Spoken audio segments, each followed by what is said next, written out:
You said you were skating with Tony yesterday? Yeah, it was awesome. That's Yeah. incredible. It's awesome that you guys are still such good friends too after all these years. It's been a long Oh yeah, time. man. Just makes it That's even awesome. stronger bond, as the years pass. Where were you guys skating yesterday? Was it like a We're in competition or just Tampa. for fun? It was a jam session, like a Legends jam session here in Tampa, Florida, at the Tampa skate park. Amazing. Yeah. That would have been a good one to see. Yeah, it was fun, man. A lot He, of the crowd dug it, and we were all stoked. I mean, it was just a fun time. he didn't send you with a cease and desist for one Toady Hawk. Nope, He was okay. it's fine. I wanted to show you this. So this is this is my crypto. You know the Cryptodes project? Oh, It's crazy. another No. project drawn by Gramplin, one of the artists from Nouns. So Uh the huh. the original crypto doesn't have the skateboard, but that was one of my first NFTs. And That's awesome. at one point, Gramplin posted a tweet, and he was like, tell us some of your lore from your Toad. And I was just like, you know what? I used to love playing Tony Hawk on the Ah, PlayStation. And he was, and I thought, hey, he's got a little, he's a toad with a little mohawk, so call him Toady Hawk, and that's how that was born. And then it just kind of I was became just my gonna say my Web three that's persona. awesome, man. Yeah, that's really good. But I played a lot of Bob too. I have to say, Hey, that's I good. liked playing both your character. It was a great It game. works. Toady Hawk works better than Toad Burnquist. I think Toady Hawk, Well, I you mean, killed it. welcome back to Zero Rights Reserved, a weekly podcast at the intersection of Ethereum, DAOs, NFTs, art, and culture. I'm your host, Toady Hawk, and I'm joined today by a certified legendary guest. He's a professional skateboarder, philanthropist, Web3 enthusiast from Brazil, and perhaps soon a Nouner, Mr. Bob Burnquist. Welcome to ZeroPod, Bob. Thank you. Thanks, Toady. Thanks. Awesome. Awesome to be here. Yeah, so glad to meet you in person. I love doing these video interviews because I don't know, there's something about being face to face. You get to really have a good chat and get to know people, in a way you For can't. sure. No, and usually in Web3 or on Twitter, people have their personas or their PFPs, and then you're like, all right, there you are.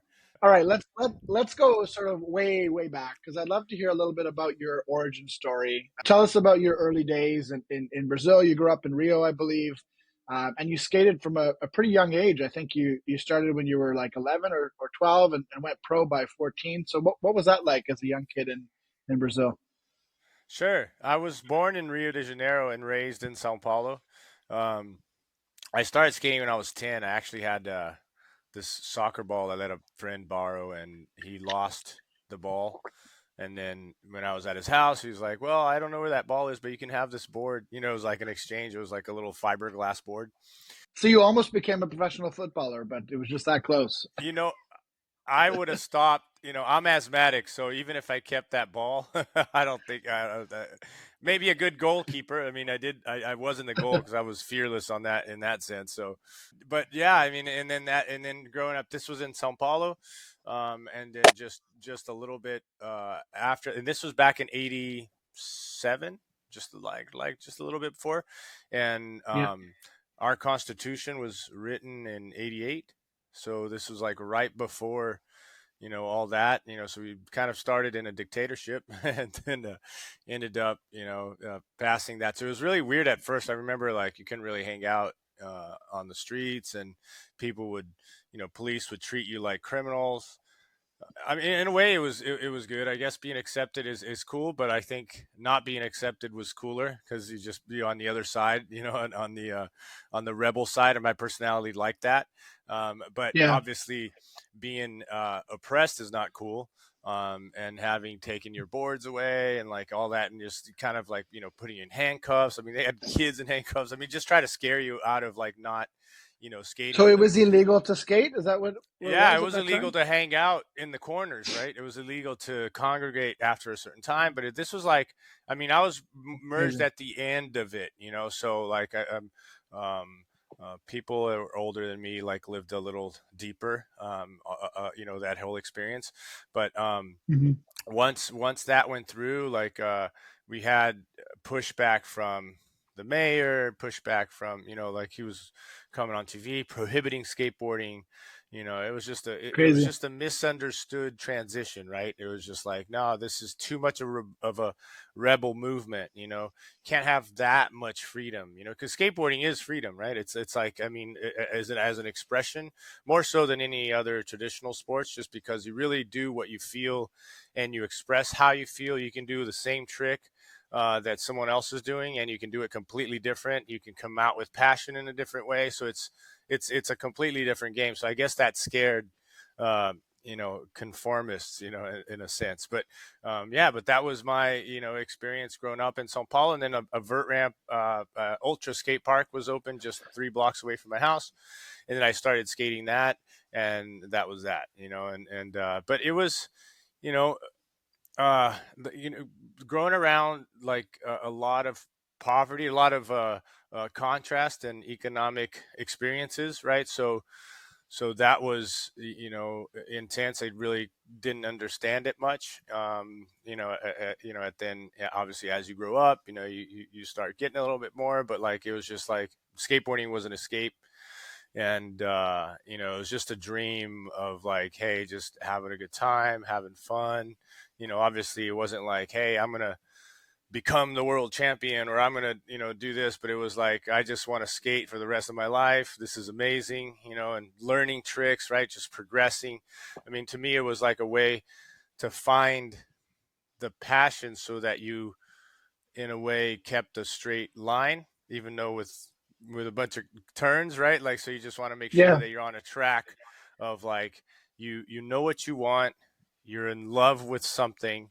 When you're a kid, obviously you got your parents, but you're in love with like, a particular activity. So then everything else, whether drugs or, even though those things came through and all that, it was just always like, yeah, but I like this, this is what I want. So it gave a straight path, to like navigate all the madness, around. So Like a yeah, grounding influence in a way. most definitely. I mean, to this day, but I mean, especially when you're young, because when you find something you love, and it was easy for my parents to like educate, because because if you have nothing to lose and you don't love anything, it's hard to direct, right? So you'd be like, oh well, Yeah. if you don't do this in school, you're gonna, this is gonna happen to you. It's like, well, I don't care, right? So, but to I'm me, going it to take was your like, skateboard away. yeah, oh, then I'll care, and my mom Yeah. did a lot of that, and or cut the tires off my bike, right? And just be like, I might seem like a nice guy, but my mom, and in the beginning there as a kid, it was, man, I feel for her. Even like when I had my daughters, she was like bummed because she wanted me to have a kid, a boy that just like me. That was her thing. But Yeah. Yeah. Yeah. no, but so like, but it was like, it was a way to educate me into, um, you know, the things that, she wanted me to do. So it was just like, well, if you take my board away, you got my attention, right? So That's that awesome. that was good. Yeah. You got to use the tools that you got, right? So Yep. it's Exactly. good. So how did you go from a young kid who's skateboarding to escape in Brazil to going pro? How did one even go pro in skateboarding at that time? Well, funny enough, the ramp. I mean, there's all these local events, right? Actually, the first contest I ever skated, I won. And I thought that, Good wow, start. this is easy. Like, oh, this is gonna be. I mean, so I got taken all the way up to the top first go, and obviously there was arrogance in the sense of like, here's a kid, I'm a kid, like I won my first contest, and it's like, oh, I'm the man. And then the second contest, I got like 32nd or something. Like, Okay. because Humbling. oh man, like just serious. Like I was like depressed, and it was insane. But um, it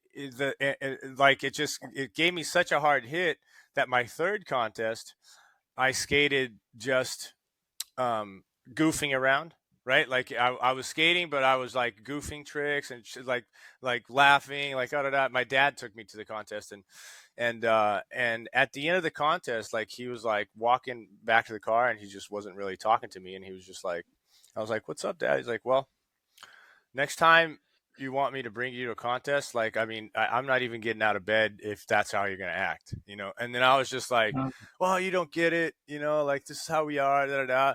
And he's like, no, man, if I'm not taking you anymore, if you either go, you either want to be here or you don't want to be here. So, but that was like a full on, like 3 events, like gave me a hard hit lesson of like, well, you know, and I was upset because it was my dad, you know, and I was trying to tell him. And then I realized that like what I was doing was I won the first contest and I got 32nd in the second one. I was goofing, so it seemed like I wasn't trying. So whatever place I took, it didn't matter, because if I tried hard and then got another hit of like 30th place, you know, and that was in my head, you know.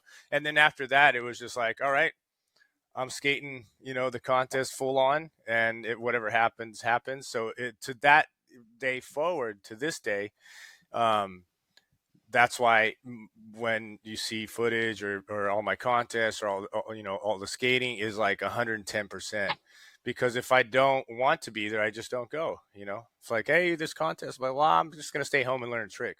It's better to know what you want, you know. And that was like kind of that. But when I turned pro, it was all these AM contests that we skated, and I qualified first, you know, with all the pros as an AM as a kid, right? So That's crazy. all the top, like, you know, the pro version, it was like the transition of time there. And then when I qualified first, I was like, oh man, I can win this contest, you know. And then I got 7th or something, you know. I didn't really do well in the finals, but it was like you either took the check, or if you're an amateur, you didn't take the check, right? And if you're a pro, you took the check. And I was like, I'm pro, give me the check, you know. So that's kind of like as simple as that. That's how I turned pro at this event, you know. And then nowadays, I mean, it's like they say there's different levels of turning pro, whether you have a board graphic, right? You have a company that puts a board out, you know, and stuff like that. So, but yeah, that's how I did it. Yeah, I wanted to ask about that too, because like there's something interesting about anybody who goes pro in any sport, you know, and obviously takes a tremendous amount of skill, dedication, natural talent. All these things have to come to a confluence to go pro in any sport. But it's interesting the way that you did it and the way that Tony did it and others in your sort of cohort, because you were also like at the vanguard of the sport. Like the sport wasn't huge yet, but you guys made it huge. What was that like? Like, what was it like to bring skateboarding into the mainstream in a way? Well, I don't think on my part, I was just skating and having a good time and doing my thing, and I wasn't thinking about that. On Tony's side, I think he was way further ahead, um, in the era where it went big. When I started skating, you know, Tony did a show in '89 in Brazil. Like, he was already doing demos there, you know. So I was talking about that yesterday. I was like, dude, I remember when you were doing demos in Brazil. Like, I'm just a young rat, and my dad didn't take me to the show. I was super bummed. But that's him pushing skateboarding into the masses of other countries, right? Like that travel. I understand now that when I show up somewhere and I do a demo or wherever it is, right?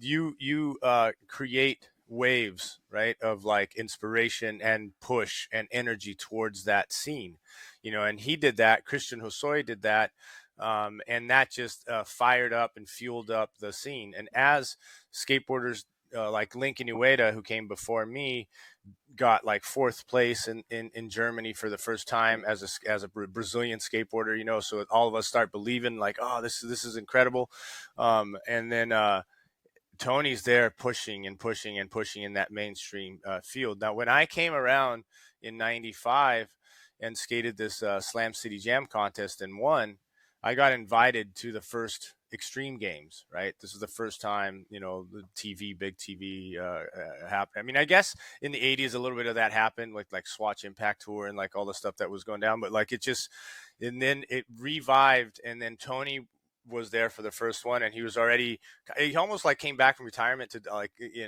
and skate the first Extreme Games, and then he won and got 2nd or something. And then they created this like now you have a figure, and ESPN is pushing this figure, and it's going to the masses because now you have an identifiable hero in the sense, right? I mean, it Yeah. happens that way in sports, right? And then all of a sudden Yes. he gets It's like his video game. Michael Yeah, Jordan moment. exactly. And then all of a sudden he gets his video game, and then like boom, it's pushed out to the masses. Tony's always pushing in. It's great. We were there. I was there for the first game. I was there. We are part of that.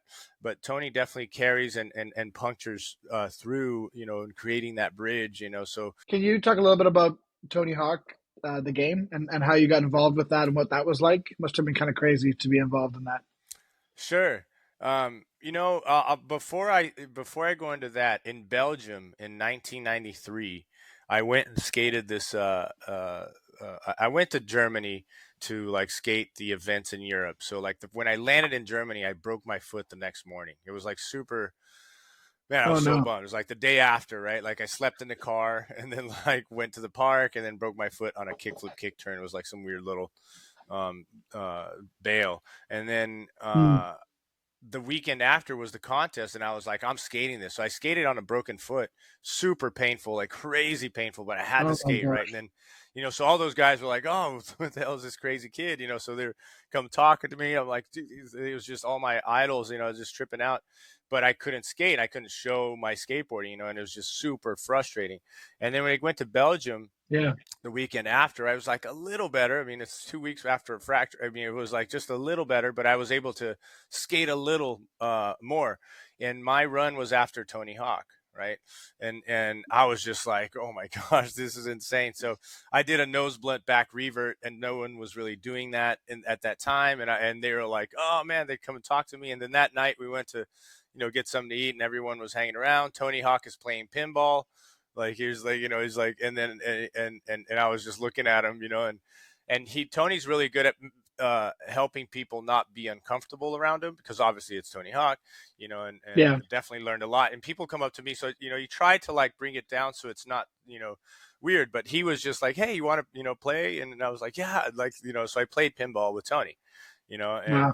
that stayed, I was just like, this is amazing, this is incredible, whatever.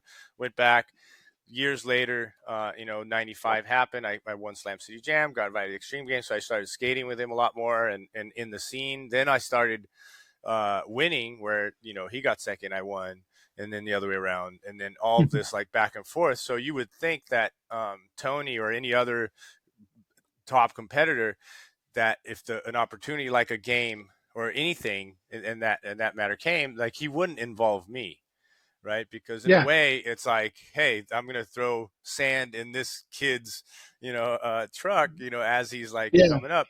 But it shows how Tony and how incredibly gracious he is. He's like, not only he called me, but he called me first, And in the demo game, it was just him and I, as characters, right? And this was in 1999, I think. And I remember we're at like Northampton in England, and here we are again, but now it's a arcade with the Tony Hawk Pro Skater demo, him and I as a Yeah. character, and I'm going like, this is crazy. Just a few years ago, I was playing pinball with him and tripping out, Yeah. right? So that's kind of how it came along. And then after that, he called out, all the other skaters, and the game was ready, blah, blah, blah, and it was out. So, and we had no idea it was going to do what it did and end up the way it No. ended up. That's really cool. That's kind of what I was getting at a little bit earlier about just being sort of like on the vanguard of the mainstream. Like even though Tony was putting in work for many years, like you said before that, I think it was when the game came out and became a smash, and like X Games was on the big screen, and like everybody really started going crazy for skateboarding, which was cool to see. Well, and he lands the 900 the day, Right. like he lands. I mean, the story is just incredible. I mean, he lands the 9 in 1999 with game launch at X Yeah. Games. This whole push, I mean, it was just like, it was just meant to be in a sense, because it just pushed this whole, attention to Tony, attention to skateboarding, and now you have a game, and it pushed the game into, and it pushed skateboarding into people's living rooms. So now you're playing with your dad, you're playing with your mom, and then grandma gets a little like, I'll play with my granddaughter or grandkid, and then play, and then kickflip indie, like 540. So now he started like showing up at places, and people that you wouldn't think would know anything about skateboarding, they'd be like, oh, kickflip indie, 900, like, naming the names because it's in the game, so that was definitely cool. So how do you think the subculture of skating has maintained its strong ties despite going mainstream? Because I think, that's definitely the case that people who do skate, there's a camaraderie, there's a family there, a really strong subculture that has remained strong and maybe even gotten stronger despite being more popular as well, more broadly. Well, I think that's just there's many aspects, and there's many sides and roads to skateboarding, right? I mean, because skateboarding is very cultural, and it's very everyone has their own personality, and they do what they do. I mean, you have skateboarders in every walk of life, from police officers, pilots, nowadays with the generation, as it grows, people in government, people, it's like skateboarding, right? So Yeah. you can't be like, just like, oh, skateboarding is one way, or skateboarding listens to this type of music, or skateboarding likes this type of thing. Maybe in the beginning it was a little bit like that and shaped, and then now it's just like all over the place. So in that way, um, you can be an Olympic skateboarder, right? Pursuing that avenue. Mm-hmm. And you can have the complete just lifestyle, no competition, just skate, because you use your skateboard to go to work and back, and then you skate in the weekends. You're just kind of putting it out there, and art and whatever. Like, you can have that. And then, you can have the pro that's full on pro, but that doesn't compete, just does video parts. Or you can have the guy that runs festivals. You can hype. So all you got to do is like, okay, what is the gathering? What we want to do? I mean, there's so many different events and so many different ideas. Like this one at Tampa, I was just at the Tampa Am, Vert Legends demo last night, and it was incredible. I mean, it was just completely different than what you're seeing now, and I think that really goes to, Brian Schaefer from Tampa Skate Park. He's been around for a long time, and it was always the traditional event before X Games. Before X Games, Tampa, like was there, and then all that came Wow. through, and Olympics and all these crazy events, Dew Tour, X Games.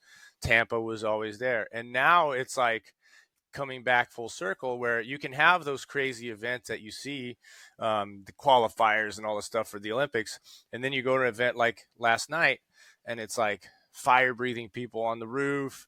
You got like fireworks, and the skating, and everyone coming together, old school, new school. You got this mix, and the energy's there, and it's with the Tampa Am, which is the amateur contest. All these young, incredible skateboarders are just watching, the street, and then they'll have the concrete jam later today. So what keeps it cultural is that there are intense, heavy cultural events still, right? Because there's a Yeah. vacuum. I mean, when Olympics came in, yes, that's all we were talking about, because it was a big deal to, it was the first time, whatever. But Yeah. after the fact, there's this cultural vacuum of events, and then now it's like being filled with these, like, all right, well, you can do that, but look at this, so maybe you start skating because you watched Raisa win the medal, at the Olympics, or you watch this little, incredible, all these kids skating. But once you Yeah. start, then you dive into culture. Then you get the reason to stay skateboarding might not be to win a gold medal, right? I mean, that's cool, Right. but it's like the reason you stay is different. Makes sense. And since we're talking about the subculture, maybe it's a good time to sort of talk a little bit about Gnars DAO. Mm. Gnars DAO, for anyone who's listening, is not familiar, it's a sub DAO or a fork of Nouns that is all about extreme sports, and started with a big focus on skateboarding. And I believe, if I'm not mistaken, that's how you first found out about Nouns. So I'd love to hear a little bit about the story. How did you meet Gami, the founder of Gnars, and how did you get involved with Gnars? Mm-hmm. I like saying skateboarding is not an extreme sport. We try to use that. We keep that word out. That was extreme games like Okay. back in '95. But Right.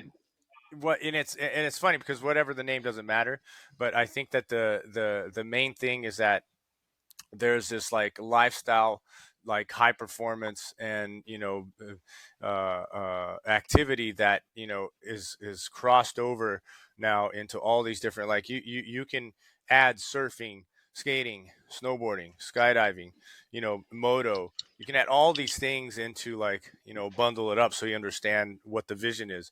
And I think that having something like NARS, just like X Games, because I really compare it to, because it's like really similar in a sense, because X Games like has all these events, but in all these different activities, but it's a competition, and Yep. NARS is a cultural community, right? Because Web3 obviously is bringing all those together. And when I found out about NARS, really, I found out about Nouns. Like I've been working on Skateboarding Cares as a social program in Brazil that translates to Skateboarding Cares. The name is Instituto Skate Cuida.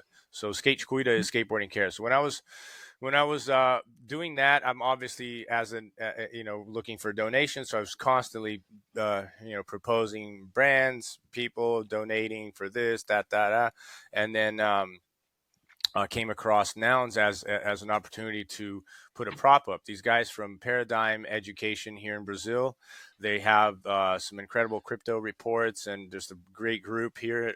Felipe Gaúcho, I did a podcast with him, and and then I was like, man, he was like, maybe you should try to put a prop up at a Nouns prop. I was like, well, what's that? And it's this, and then they helped me. Giriba, who's actually a toad as well. I know His Gariba, yeah. PFP. Yeah, Giriba. So super cool dude. He helped me put the prop together, and to understand, right, like what was going on. And then we're going to do this, we're going to do that. So they helped me put this prop up. And I think it was prop 142. And I was like, wow, that's really cool. Cause I was already into, Web3 but the public good, like, PFP project like that. I mean, that to me made sense. Actually, when I found out about Nouns, I was like, okay, now Web3, makes way more sense. I understand now the governance, why, right? Not just like, hey, an invite to this party, or you have this and you go there. It went deeper into community helping each other out, right? So that's kind of like how, and then once that prop passed, I think it was like a 12.5 ETH prop. It was incredible. We bought some VR glasses for the kids. We bought a bunch of computers, started like programming class lessons. We got like 120 wallets open or whatever, and we got the kids into like figuring out, like learning about NFTs. So it's really cool. Bunch of art everywhere, and it was like, wow, this is really cool. It means that you can just put any kind of prop up. You don't have to be an institute. I did it as I'm already at a .org, right? So I did it officially, but it really shows that you don't need anything like that set up, 501c3, any of that. All you got to do is like put a prop up, and if you got a good reason, people will pass it or they won't, so I thought that was pretty cool. And then once I dove into that, obviously then NARS came in, spoke to Gami, met him, and it was just like, that's cool, this makes sense. Now it's this whole other area of activity, I guess sub niching out Nouns, because now Nouns became such a big community, right? There's people from all walks, and that do everything, and so it's really good to kind of niche it out, and then from that NARS niche, which is still pretty broad, we were able to like lock in, and with the That's Gnarly tool, social media content, and Web3, then I was like, hey, we need it's cool to have skateboarding in it, but skateboarding needs its own thing, where people get drawn away, like so like you're gonna have a hard time bringing in a Thrasher or any of the core brands if you have other sports involved, right?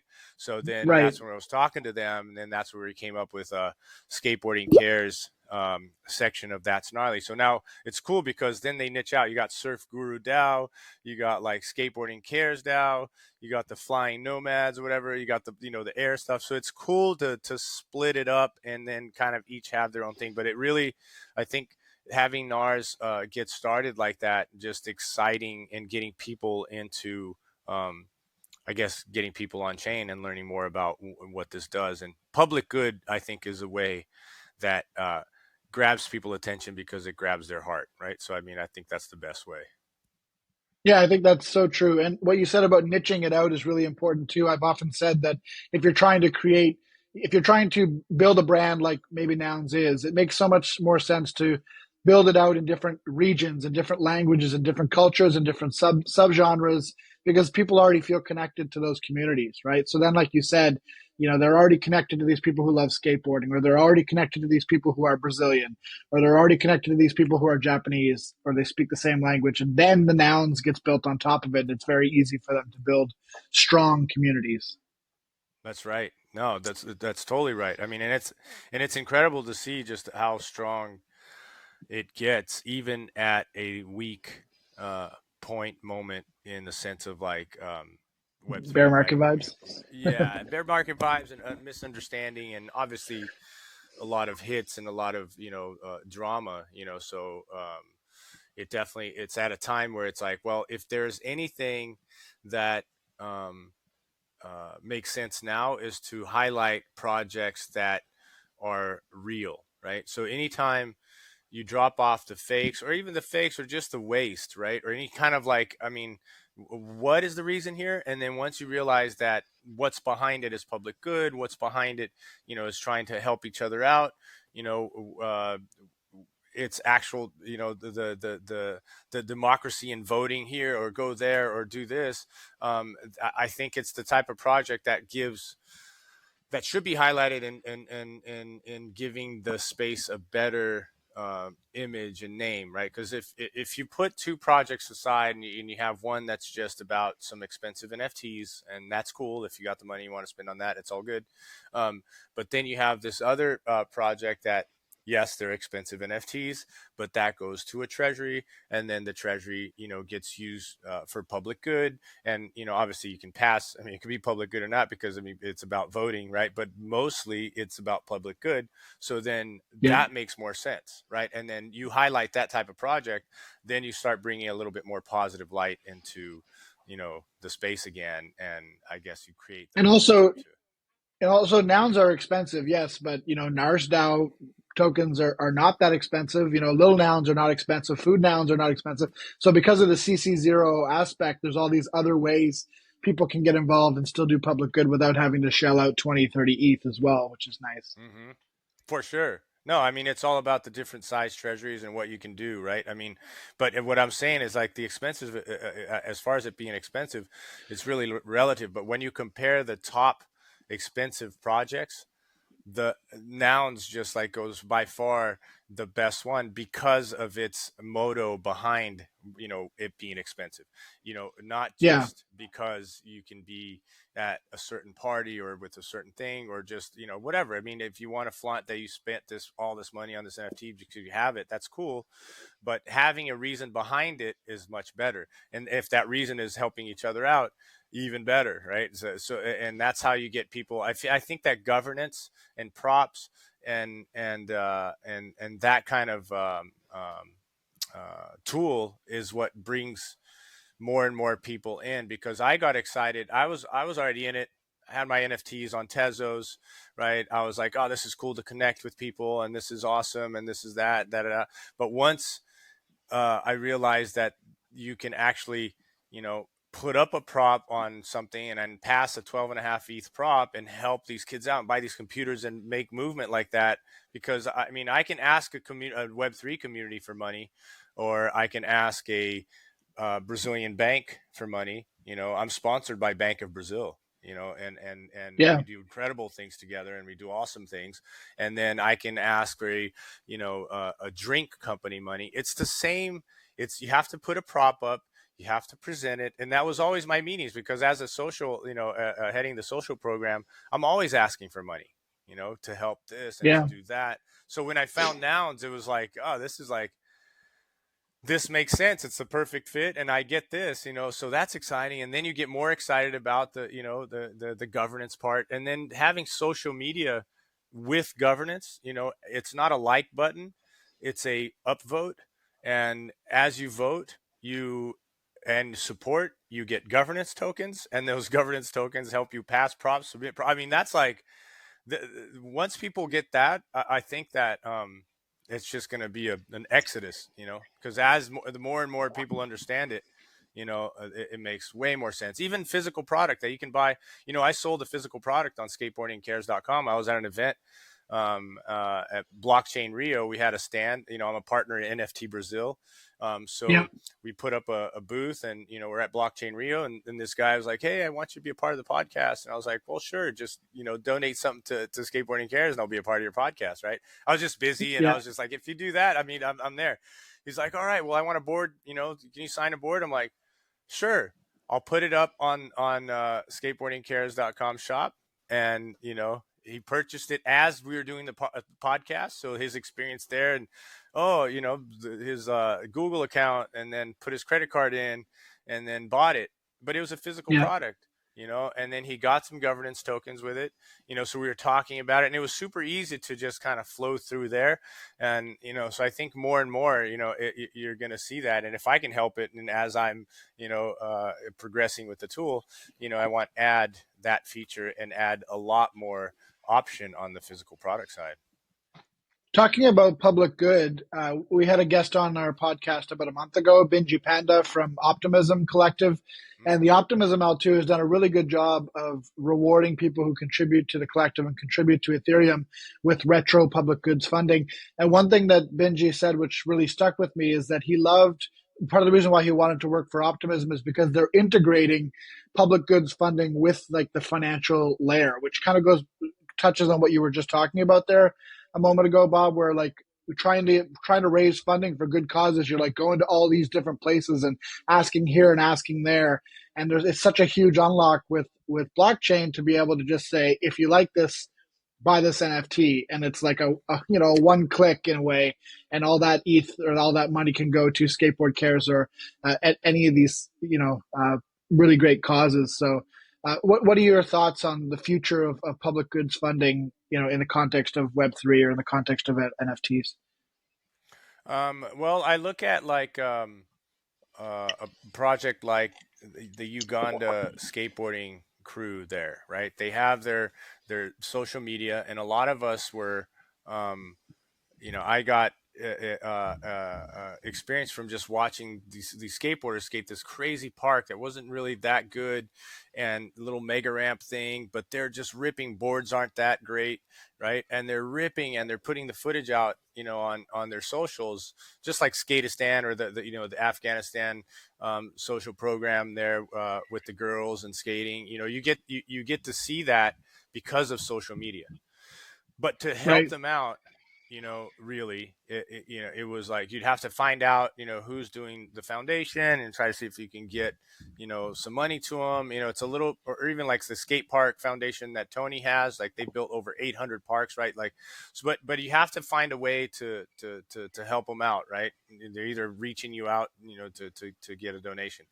When you have social media and Web3 tooling together, you don't need to find anyone.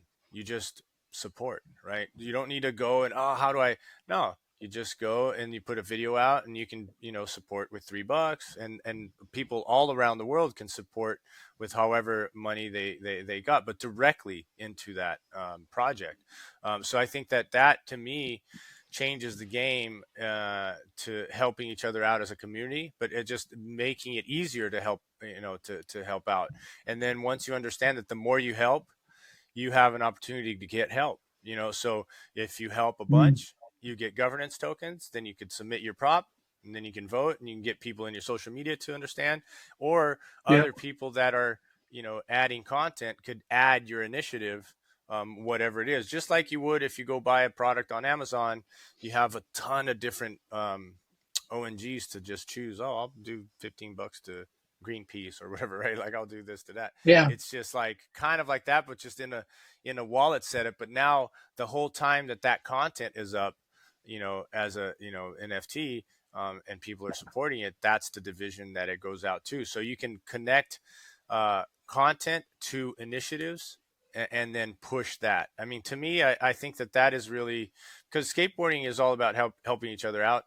And I think that sense of community around the world without the middleman is a great way, to tell your story and get help. Because a lot of times people are more concerned, or at least, about your problems than even the closest people around you. So Web3 brings everyone around the world super close together. And, you might have someone out in Japan more in tune with your problems than, your local government official. Right. So I think that connection is huge. Have you found similarities between skate culture and Web3? And if so, what do you think is similar? Well, especially when I was starting skateboarding, like I mentioned before, you got a lot of pushback, and and that's what you get now. Maybe people are starting to get it a little more now with Web3 and going massifying a little bit, but it's still because of the hit and and all the bad rap and news and things that went down. You're Yeah, in this corner of like. Um, it's like a rebel corner, right? Like, why are you doing that? You shouldn't be doing that. That is bad, right? yeah, You get so you get a lot of that. Well, I don't know how many times I've heard that in skateboarding, right? When I was starting skating, now it's like, I'll go skate a spot and the security guard will come over and kick me out. And then he's like, "Oh, Bob, oh, that's crazy shit. Okay. You can give it a couple more times," and I'm like, well, shit, no, kick me out, man. Like just kick me out.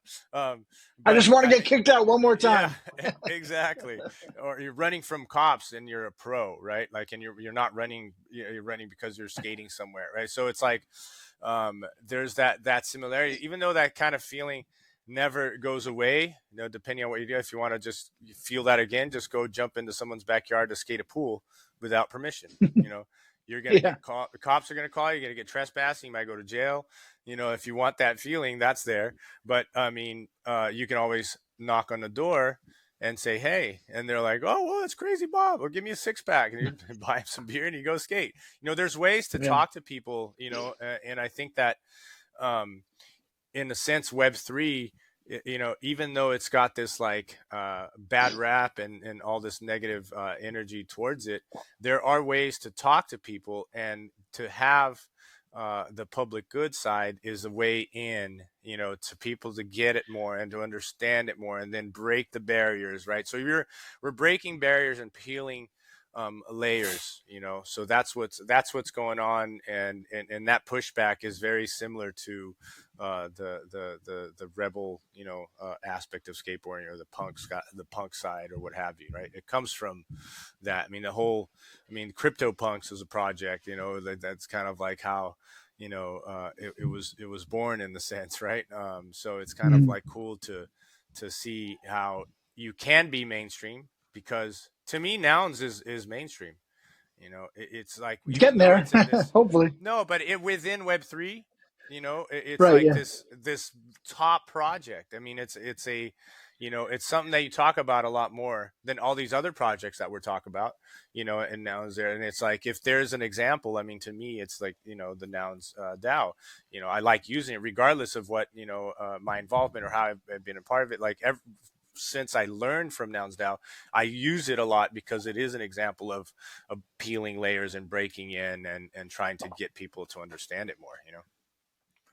is there any interesting props that kind of caught your eye when you were looking into Nouns? Anything that Nouns has done that you were like, wow, that's really cool? One example I use a lot was, I mean, it might have been a mini prop too. It wasn't like a full prop. I think it was a 3 ETH prop, but it was someone in Sao Paulo put a prop up to buy sweatshirts to people on the streets Oh yeah, that were, you know, that's super uh, cool.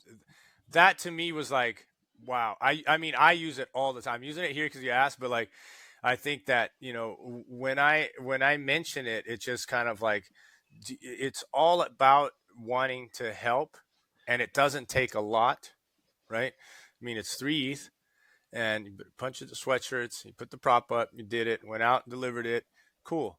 Yeah, That's it. It wasn't attached to skateboarding. When it was attached to someone, thinking about other people's situation and trying to do something with the tools that he learned and he knows. He's like, well, I know about this DAO. I mean, the people on the streets had no idea, what that is. I don't know what the glasses are. They got all they cared about was like that sweatshirt they put on, and that's it. So I mean, to me, that explains it, and really puts it out there to people to, if you learn, something. That's why, like in the institute and the work I do, one of the main things is like teaching people to, to use this tool, like, and now you have, For good. you have, yeah, for good. You have AI. I mean, I don't know how to put a prop up. We'll ask the, AI to give you a, some kind of like structure, and then you just, you work it out. So really, using the social media, AI, DAOs, I mean, you can do a lot. So it's knowledge into you willingness, transforms. One of my friends in the space, his name is Carlos Melgar. He's with Gitcoin, and he also has an organization called Web3 Beach. And he coined this phrase called impact onboarding to describe what they do, where they do beach cleanups, and then they actually reward people in Honduras and Japan and all over the world with little bits of USDC to thank them for their volunteer labor, and onboard them to get new wallets and whatnot. And ever since I first heard that term, I just fell in love with it, because I think that's really what we need to strive to do in this industry, is like give people a positive touch point to be onboarded to crypto. So instead of it all just being speculation and scams and whatever, it's exactly what you're saying. It's like, how can you help your fellow man and use crypto as a tool to do that? That's right. I mean, we haven't used that term, but we were talking about that, right? It's like, it's impact onboarding. I mean, what better way than to tell these stories and how you can help people out, and then have people think twice about what their, first impression was. And it's really hard. I mean, when people get a first impression, like with anything, that's a hard break, right? Like, so it's really important to push out, projects, really think about stuff before you do it, because once you do, that is the first impression. And for you to break that, it'll take a little bit more. So I think a lot of people got a bad experience, or someone like, hey, invest in Bitcoin. And then you're like, I don't know how to do it. I'll do it for you, and then Yeah. just give me the money. I mean, that it takes away Famous that last whole, words. right. Yeah. So, and then they go and they dive in. Oh, this is going to be great. And make a bunch of money, da, da, da. And then boom, the money's gone. And then they're like, Bitcoin's a scheme. Oh, no, people scheme, and you can do it however, you can come up in, but once you don't understand it, you're like, well, you're giving people your keys or whatever. And it's not, I mean, everyone is susceptible, whether you're really deep into crypto or not. I mean, there are stories where you get scammed, you get fished, you get like, We the hear site, it you got to every watch week. out. People Totally. who are like OGs, like Ethereum Oh yeah, OGs, and they're getting scammed totally. or fished or whatever. It's sad, but So it's I think the security conversation needs to be had a lot. The education side, right, and really understand that if this is giving power, right, to you, and you're controlling that, but know that once you control that power, you're also susceptible to attack, and then you just have to make sure that yeah,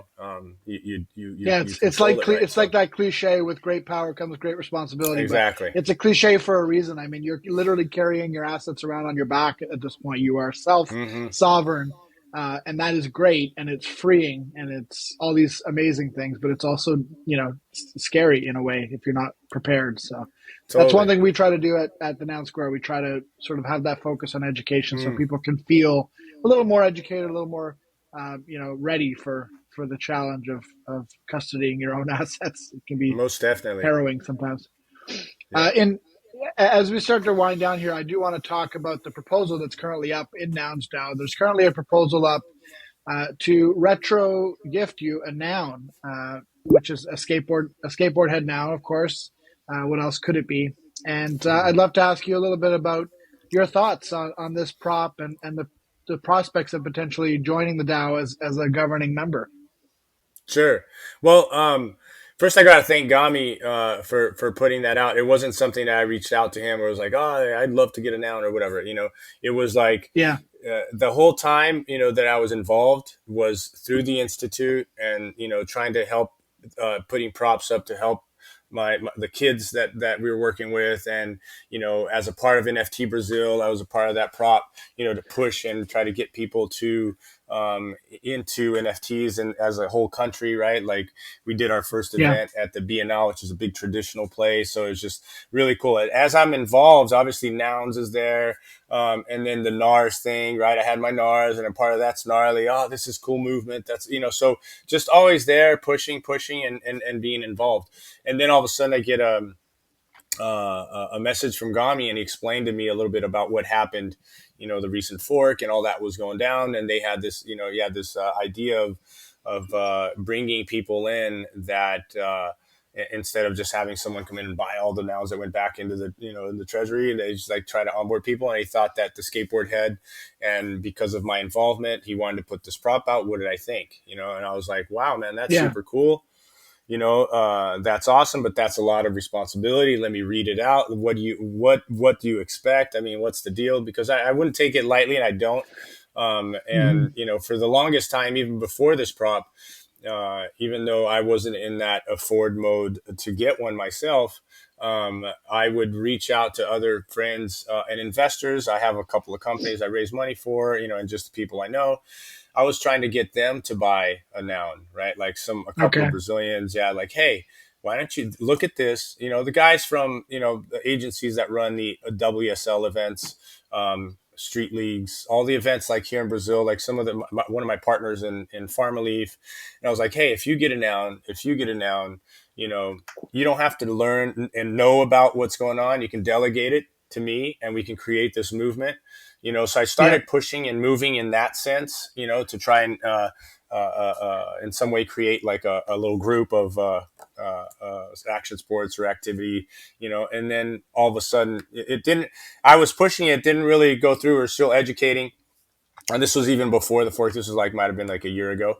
And then it kind of stayed in the back there, but it was always, kind of hovering to like somehow get a noun, or get someone to get a noun or whatever. And then when Gami reached out, I was like, well, this is way too cool, man. I really appreciate it.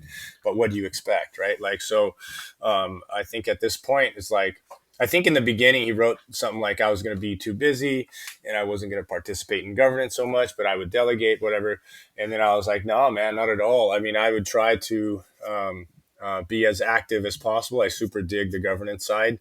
And I wouldn't Yeah. be delegating it, but I think that it's an opportunity to do more of what I'm already doing instead of, asking other nouners to submit the prop. We can create this movement and push and submit prop ourselves, right? And I hear that there's a change in that. I think it was a 2 noun prop submission before, and they go back to 1, from what I hear. Yeah, it's a percentage. It's a percentage basis. So because of the fork, it's back down to 1. It will eventually go back up to 2. But of Right, course, with the candidates feature now, you can put a prop up no matter what, and just right, man, that's campaign to get cool. some other people on board. Yeah, Yeah. and that was a cool. I think that was very educational as well, because it makes sense to candidate and then see what the movements are, make some changes and then go on chain, right? So but I mean, I'm excited. I think it's a great group, and it's awesome to see where it's at. I think it was at 70 something to 10, and we got a couple of more days. So it looks like it looks like it could pass, and just, excited to even have the opportunity to be a part of it. And especially with the skateboard head, right? So there's a lot of cool things that I'm working on, a lot of cool things we can do together, and all of Gami's, beyond nouns with Gnars. And I just saw that get that other prop that just passed to get a million on chain. So there's definitely a lot we can do there, and there's a lot of movement that because I'm a partner in NFT Brazil, we're doing a lot of Web3, like every big tech, like Rio Innovation Week, we were there, and it's kind of small Web3 involvement, but for next year, from our push, it might be bigger, right? And then we're doing more of NFT Brazil, and we're doing monthly events in shanty towns, favelas, like possibly hackathons and different situations where I feel like it just helped grow the Web3 movement, and really taking it even to like a TV show, radio station shows, like massifying learning. I mean, I think that's the exciting part, is I'll have a big community behind, me to, help, further the cause. Amazing. I just checked the prop, by the way, and you're right. It's sitting at about 79 to 10 as we record this on Saturday. The prop ends tomorrow, so by the time this comes out on late Monday or early Tuesday, hopefully I can say welcome to Nouns DAO. It's looking pretty good. I don't want to jinx it, but it's looking pretty good Right at this on. point. So I'm Yeah. excited. I, for one, am excited to have you in the DAO. I think it's great for us to have different voices, especially different voices of people who have been successful and have made an impact in their own sphere of influence. And you definitely, obviously, fall into that category. So I'm excited to see what you do and what you bring to Nouns. The last question that I had down here was I was just curious to hear, what you're most excited for in terms of how you'll impact or how you'll participate in Nouns if this prop passes tomorrow over the Well, next, say, 6 months or to a year. sure. Like I said, we already have projects that are ongoing right now. We have a programming class like Python, syntax, more like Web 2 stuff in favelas, right? So we go to like low income, and then my buddies at Platform Impact, we team up, and then we take programming lessons, right? Like to these kids. So and it all started from Prop 142 and getting computers. And I had the guys from Tezos Brazil donate some computers as well. So it was just like this group to help further it. And then we started this other project also, in programming. So what I feel like is going to be good is like to extend what's already happening and keep growing in other places.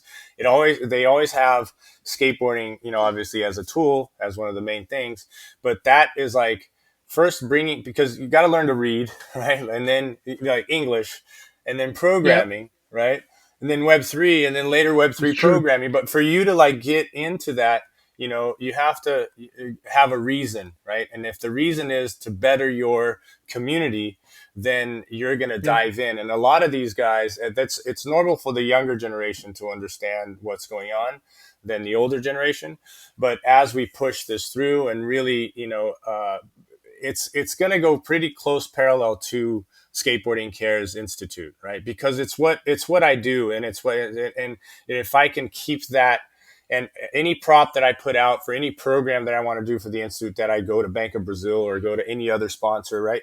It's, to me, it's just going to mirror and go right into Nouns DAO, right? And then see how it feels and how it goes. But I think it's getting people on, educating, TV shows, NFT events, right? And just like whether it's art, speaking, right? It's things that we do, and we're just gonna add a Nouns and get this big community behind what's already been going on.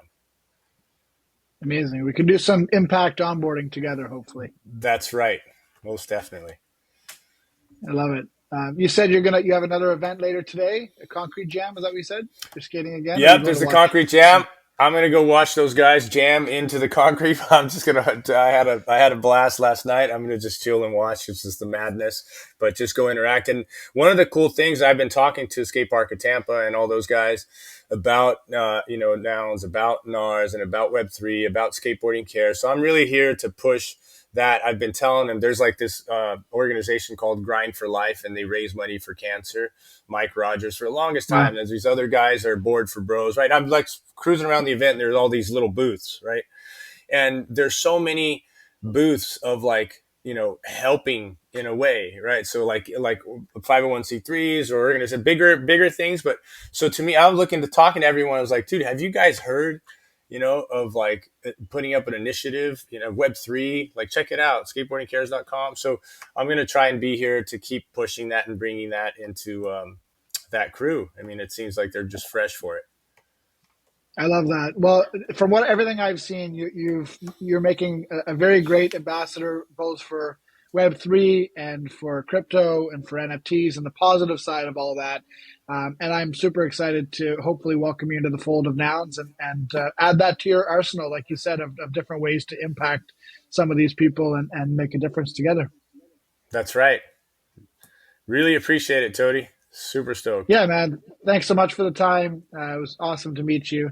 All The good. discussion was super good, and hopefully we can do it again sometime. Maybe in a year's time we'll come and do a redux and see what the first year of Bob as a noun has been. That'd be awesome. Sounds good. Sounds like a plan, man. Thank you so much. All right, Later. bye bye.